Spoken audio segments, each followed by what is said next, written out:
Welcome back, guys, to another fantastic video. We are now in part 2 of the 2022 Supercross prediction video series.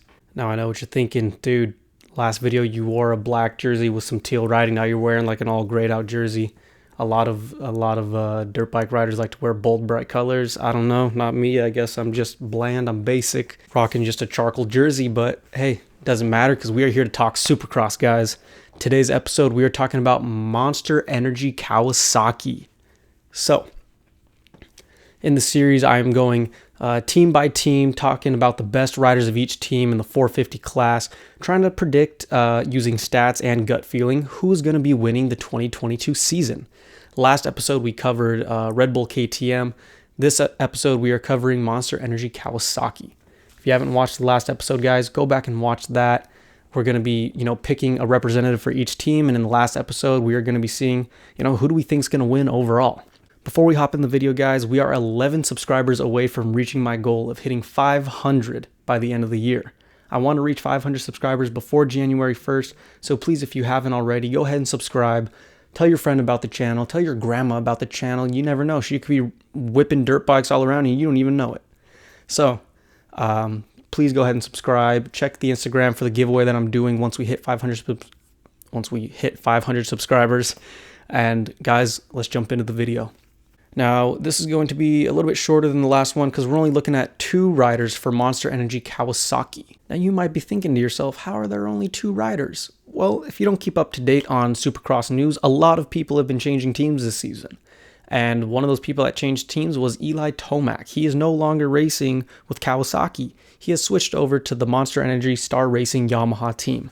But we will cover that once we get to the Monster Energy Star Racing Yamaha episode of this series. Another change that was made is Jason Anderson has joined Monster Energy Kawasaki. So why don't we start with him? Jason Anderson has switched over from Rockstar Husqvarna, I believe it was.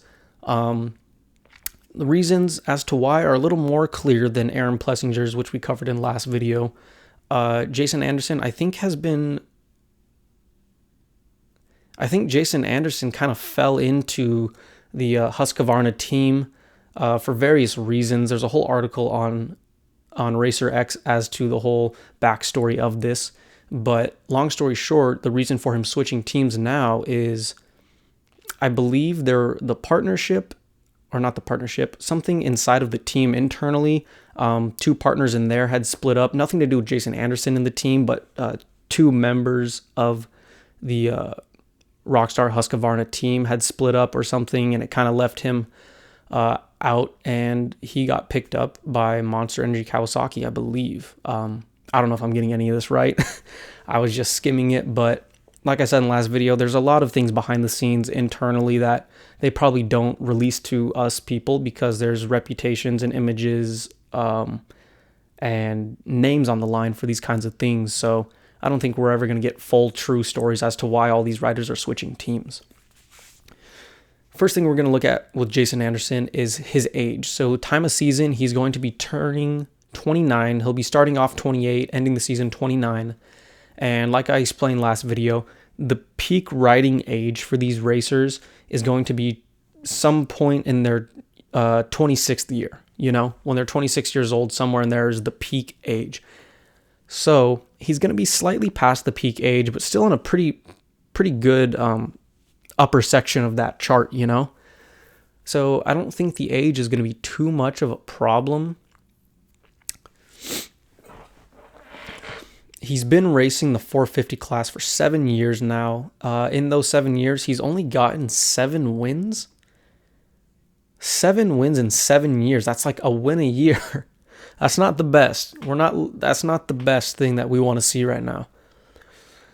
And at the end of each of those 7 years, he has podiumed twice. He's won a season. He's gotten first place, got the championship one season, and the second podium was a 3rd place podium.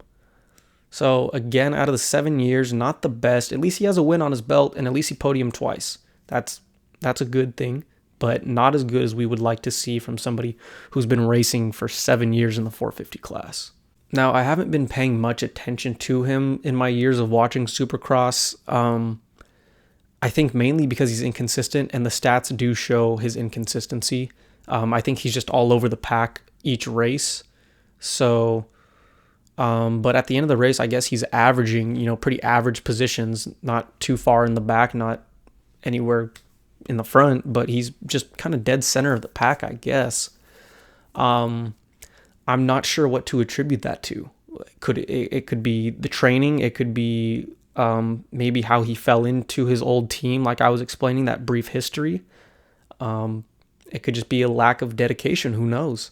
I mean, he has to have some sort of dedication or drive to make it to a 450, racing standpoint, but something's holding him back, and I'm not quite sure what it is. Regardless, we can only hope for the best that switching teams and getting on a new training program with new teammates and whatnot is going to elevate his motivation and whatnot to kind of get him doing better in each of these races. So we'll keep an eye out for that this season. And his teammate, he is racing alongside Adam Sincerello, and I like that. I like that a lot. I like that Adam Sincerello is now reaching the 450 races. He is going to be 25 during this season.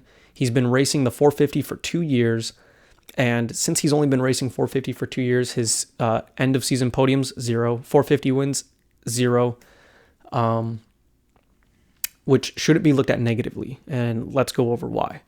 So like I stated in the last video, these riders, when they're going from the 250 to the 450, there's an adjustment period for a few years, maybe 1 to 3 years, because, they're in their groove and they're just laying down solid laps in the 250 class. But then they switch over to the 450. They have to learn a new bike, new type of power, new kinds of weight, I'm assuming, and new riders. So it's an adjustment period to kind of get in the groove of how you're riding this new class. So this is going to be his 3rd year racing the 450 class, so he might still be a little skittish, but he also could take off in his 3rd year and start just laying down those laps. We're going to have to see, but he's an impressive rider. He honestly is a very impressive rider to watch. He was injured in the 2021 season, so I don't know. I haven't checked up on how that injury is healing up right now and how it's going to play into his start in the 2022 season. I would imagine he should be fine by now. But the good news is his age and his comfort in the class are starting to align right now.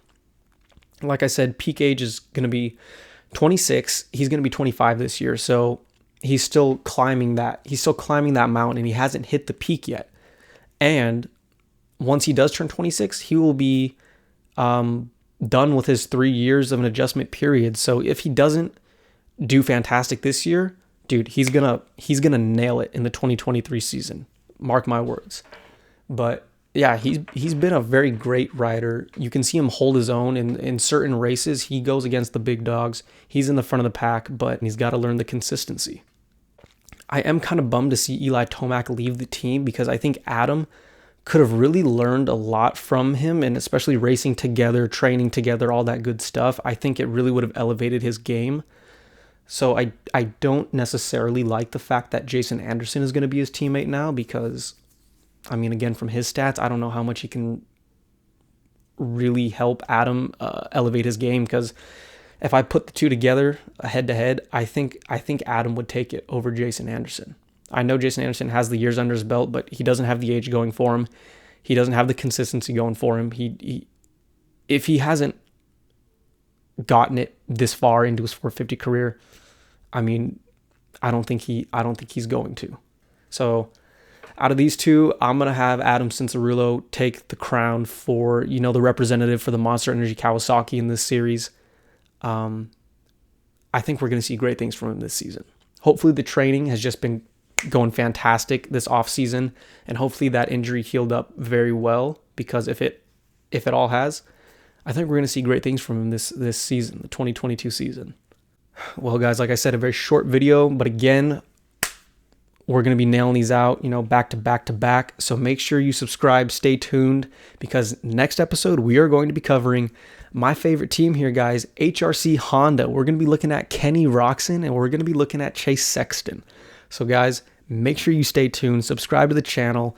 Let me know what you guys think of the series. Let me know your guys' thoughts on each of these videos, what you think about the people I'm covering, what your predictions are.